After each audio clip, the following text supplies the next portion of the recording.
Hey, hey, hey, welcome to my channel. My name is Emmy from Emmy Evolving. If this is your first time joining me, thank you for finding me. If this is not your first time, thank you for coming back. Right now, we're going to be doing a ClairTarot reading for Aquarius, Sun, Moon, Rising, and Venus. Also for your cross watchers. Soul doesn't care about time, so I'm not doing any time frames. Basically, ooh, 69% at 11:22. I don't know. That time looks amazing to me. Anyways, anyways, soul doesn't care about time. So when you find this video, when this video finds you, if something resonates, that's when it's most applicable. Okay. So I also, as I'm shuffling the cards one more time, oh God. That card came up. Okay. I already shuffled the cards. I was told to pick it up and shuffle one more time. Anyways, as I'm pulling your cards, I like to pull all the cards out at once. So that way the flow of the reading is seamless. I want to just kind of express this. I reserve the right to accept and refuse private sessions as I see fit for my personal energetic and spiritual needs. If you do book a session and it's not a right fit, I will be honest and I'll refund you. And at that point, if you choose to behave in an abusive manner towards me, you get banned from all of my social media. You get no access to me. Okay. And I'm not sorry for that either. I'm creating a boundary and I'm enforcing it. Okay. We all deserve to have interactions that are respectful of everyone involved, everyone. And also one last thing, any types of threats, you know, veiled, implied, however you want to put it, they'll be dealt with. They'll be dealt with. So let me just keep pulling cards. Almost done. Ooh. Oh, I've never seen that card before. Final card deck. Oh, she looked kind of scary. I mean, I'm sure she's not scary, but she just looks kind of scary. It's a scary kind of face. All right. So Aquarius, Sun, Moon, Rising, and Venus. Also for your cross watchers. So card number 13, Power of Attraction. As you guys probably already know if you've watched me for any period of time, this card typically represents a soul connection, the return of an individual who has some sort of very intense, very prominent soul connection to you. Typically, that would be a soulmate, more likely a twin flame. Okay. So you guys are seeing eye to eye. It's just such a beautiful energy surrounding this card right now. Just like a warm glow of acceptance and love. I actually am really liking this. I'm really liking this right now. I typically get anxious when that card comes up, but I'm really feeling that right now. So card number 13, New Beginnings. She's the one that I said looks scary. Like, I don't know, maybe because her eyes are so pale, but who knows? I just have these little quirks. Loster, New Beginnings. So it seems for quite a few of the Aquarius, whatever this soul connection is, when you guys reconnect, it's going to be beginning something like new. If you guys have known each other in the past, have interacted in the past, it's going to be different this time. Okay. The interactions are not going to be like they were the first time around. And you don't have to have dated the first time around. Just knowing them, they're becoming a different person. Whoever this is, they're becoming a different person. And so the interactions with you will be very different from the first.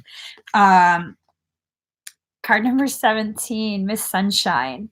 So this individual whoever's being referenced by the soul connection card, their life kind of got turned upside down, and they're coming back to you because you are a sunshine to them. You're a source of light, and you give them almost like direction.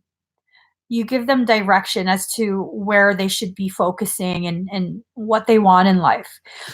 Now, this is not a codependency. I want to make that very clear. Okay. Aquarius, we are not trying to encourage you to go deep into a codependent type of situation. This is about a recognition of the role that you're going to play in a co-created growing cycle. Okay. This one is going to be very balanced, very much about both of you growing. But this is just really an acknowledgement that their world was turned upside down, and since your arrival, they're understanding exactly what's going on in their world. If they don't fully understand at this point, they're beginning to recognize, like, okay, this is what's wrong. That's the person. That's a circumstance. This needs to change. So you're really giving them direction as to how they want to modify their own journey. And I don't think you're giving direction like telling them what to do. I think your presence gives such a beautiful glow that it's helping them to recognize these things on their own. That's why it's not a codependent thing. You're not dictating, and they're not being needy and trying to cling on to you. No, it's a very equal match type thing. Now, card number 16, what you want wants you. This is about growth, okay? Whatever this is, you want this, right? Well, it wants you back. And this leads to your rise. Look at the hair, the personal power. The greater understanding you can cultivate within yourself for your journey, the more powerful you become. And so their presence, just like how you're their Miss Sunshine, well, they're your moon at a dark point in your life. Okay. A point where, and a dark point doesn't necessarily mean everything's falling apart. Okay. It's just a night part of your soul's journey. And sometimes the most beautiful time of day is at night, when everything is kind of winding down. There's not as much activity, and you can just kind of lay there and enjoy the darkness surrounding you, and the stars and the moon. The moon doesn't shine as bright as the sun, but on a very dark night, the gravity of the moon's light is just as profound. Okay. So maybe Aquarius, this is you experiencing a cycle of shadow work and, just internal work, trying to process old things, and their presence. It's definitely helping you figure out more. I hope that makes sense. You're definitely able to figure things out on your own, but their presence gives you a much more ripened inner under and overstanding. Okay. See what I'm saying? Card number 5, Athena, knowledge. Oh my God, that owl is adorable with that freaking third eye jewel. That's gorgeous. That's gorgeous. All right. So knowledge, the interactions that you guys have will really, really ripen your knowledge, and you'll be able to understand how to apply this knowledge into your everyday life, making it wisdom. Okay. Both of you have been through so much. This doesn't necessarily have to be a romantic thing. It can definitely be a very deep, deep, profound lifetime friendship. For some of you, this is definitely going to be a romantic thing. Okay. For some, not for all, for some. Don't try and force it to be a romantic thing. If it doesn't naturally progress to that, you have to be okay with it. But if you begin trying to force it into a romantic thing for some Aquarius, it's going to become a toxic thing. Okay. It's no longer going to be something that's growing the both of you. It becomes a codependency. So just be aware of that. I don't think most of you will fall into that trap, but definitely just be aware of that. Okay. Lorelei. So, so basically, you're a mermaid. You're this magical being that's able to swim through all types of different flows of energy and life circumstance. And out of love, sheer love, unconditional love, you have decided to kind of um, beach yourself and serve as an anchor for whoever this is. Now, that's a beautiful gesture. Just be careful you don't allow yourself to dry out. Don't allow yourself to become depleted in this exchange. I don't think it's going to be a malicious or parasitic type of exchange. But Aquarius, I know one thing about you: when you love, um, you're like fully committed. You go in the distance, and sometimes you forget about your own needs, about taking care of yourself, because you're so focused on helping to find solutions and implement them for whatever circumstance is going on for the person that you love. Okay, just be careful of that. It's about finding a happy medium between how far you want to go in regards to helping and how far you actually should go. Because when you go too far, then it becomes almost like an enabling or a detrimental thing, because then they don't get to exercise their own personal power. I hope that makes sense. I hope that makes sense. Sometimes when we overhelp, it goes from helping to not help, because it's just not. Oh, 62% at 1133. Okay, those numbers are beautiful, because when you add up both sides, it becomes 8 and 8, which is reunification of self and soul, reunification of masculine and feminine, reunification of the twin flames, reunification of the soul family. It's just reunification on a whole nother level. So that's a very beautiful, empowering thing. Very, very beautiful confirmation that this union, whether it be romantic, platonic, business, for some of you, this is going to tie into business. It's going to evolve into that, where you do business moves together. But it's definitely a reunification that was written on your destiny charts. That was so cheesy, girl. Don't talk like that again, because that was cheesy. I'm just saying. Card number 6, shock of the new. I think with the way things go, with the way things go, the way your understanding of this connection will affect your own personal growth, it's going to be very shocking to you. It's this feeling that this connection is very reminiscent of old connections that you've had with others that became very toxic. But this one, I don't think it's going to become toxic. I think you had to go through those toxic type of exchanges before to help you understand how to prevent this specific thing from becoming toxic.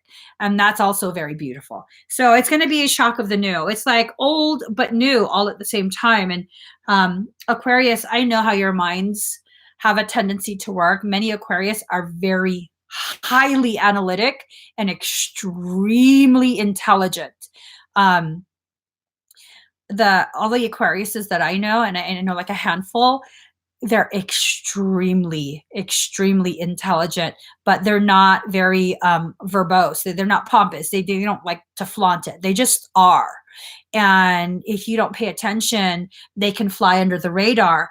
And it's this feeling like, just don't overexert yourself with overanalyzing every little thing. Okay? Allow it to flow. It will remind you of things that were once toxic to you. But just like with homeopathic medicine, sometimes it's the very toxin that's given as the antidote. Does that make sense? Like, it's the very thing that would cause that type of reaction, those symptomatic presentations. That's what's given to cause the body to go ahead and regulate itself and overcome the condition. So that's kind of what's going on. Okay. Just don't try your best to be mindful of how much you overanalyze every little detail. All right. Okay. Card number 48, Spider Woman. Co-creation. You're not going to be dragged along like previous relationships, okay, previous friendships. You're not just going to be dragged along. See, 48 is about the number of individuality. 4, this is about self.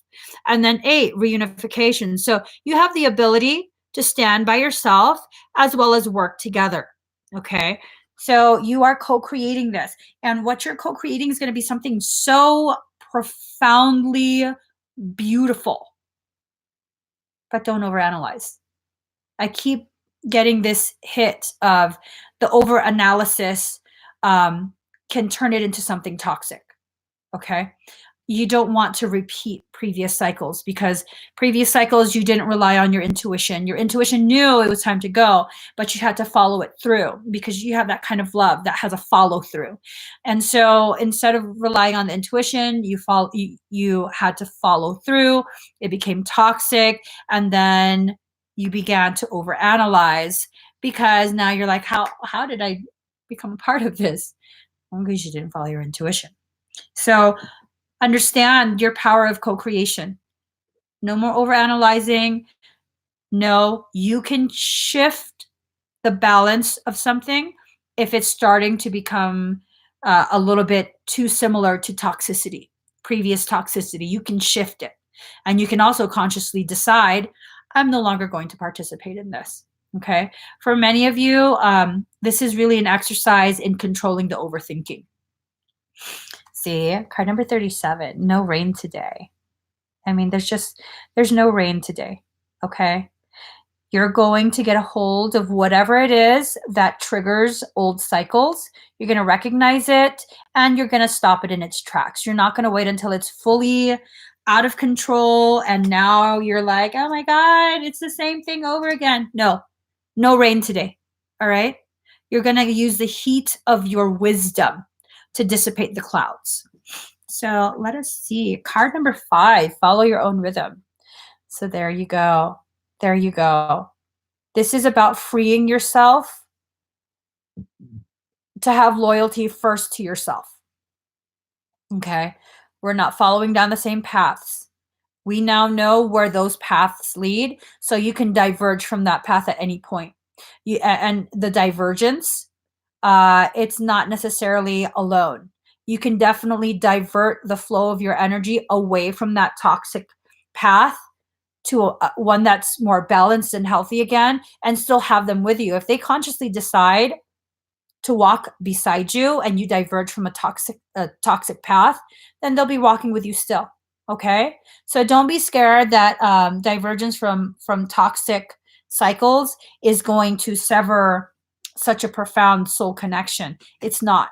If they're meant to be with you for the remainder of your life in whatever capacity that is irrelevant. But if they're meant to be with you for the remainder of your life, they will. They will choose to continue walking beside you wherever that path leads. Here we go. Ooh, generosity. You know, it's funny. I pulled this card for Libra. A lot of these cards resonate as the Libra reading too. So, ocean, generosity. Aquarius, you are very generous. Okay. I don't want to say that. I heard that some of you, this does mean you're dealing with a Libra. Libra also has a tendency to be overly generous, and it's bit them in the ass. I think the person that this is referring to has had issues with overgiving, and so now it's created quite a bit of fear. It's closed them down. It's caused them to build walls. Same with you, Aquarius. Same with you. So now this is a lesson in recognizing who's worthy of your generosity. Okay, some people, you know, they only deserve a little bit from you, whereas others deserve to have full access to you. You have to use your discernment. You're extremely intelligent, Aquarius, extremely intelligent. So you'll know who is who and how much to give and when to pull away. Just trust that. Okay. Definitely trust that. Card number 35, a long way home. Oh, Where's the other card? Look at that. The anchor, a long way home. So now you're merging the two worlds, the depth of water and the rise of air. You're merging the two, okay? Yes, it's going to be a long journey back home to yourself, but it's definitely not something that's impossible. This is a possibility for you, and you don't necessarily have to travel alone. Use your memories of lives that have passed, of things you've experienced in this life. Use those to help you gain clarity on whatever circumstance will challenge you in your understanding of yourself in your journey. You have all the tools that are necessary. I keep hearing that. You have all the tools. You have all the tools. And you do. It's a truth. You have all the tools. So let's go ahead and get a message from your higher self about this connection. I've already shuffled the deck, but I want to shuffle it one more time. All right. Ooh, didn't I just say that you're merging the two, the depths and the rise? So it's this feeling now that you've allowed yourself to sink as low as you will. And that's not necessarily something derogatory, but you've explored much of your depths recently. Within the past few months, you've been exploring your depths, shadow stuff. And now, card number 13, arise. Wings of hope languish from lack of use.